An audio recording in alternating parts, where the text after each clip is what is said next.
هي صورة المرأة القروية بجبال إقليم تيزنيت، صورة تنقل تحدي هذه المرأة لصعوبة التضاريس بحثا عن حاجياتها اليومية، وعلى رأسها الحطب الذي يعد وسيلة أساسية للطهي وإعداد الأطعمة. كان نكرسك صباح نعجن نصفيد نسير المواعن.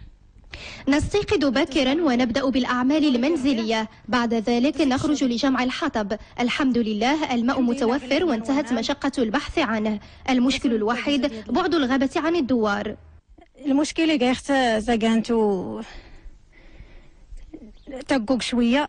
النساء بالدوار ومع اقتراب فصل الشتاء يلتئمن في مثل هذا اللقاء ويخططن لكيفية استقبال هذا الموسم وضمان انعكاس جيد لأمطاره على أراضيهن الفلاحية.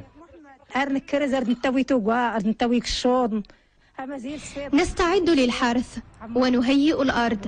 زوجي توفي وترك لي ابنين صغيرين.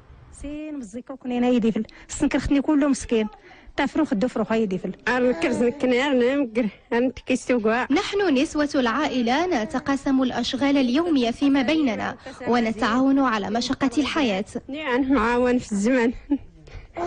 وبقدر ما يجسد هذا الاستعداد اليومي للمرأة القروية قدرة هذه الأخيرة على التكيف مع إكراهات حياتها اليومية، بقدر ما يرم التحسيس بأهمية تعزيز جهود التنمية البشرية بهذه الضواوير التي تعد فيها المرأة عنصرا أساسيا وفاعلا في تدبير شؤون العائلة ومحيطها.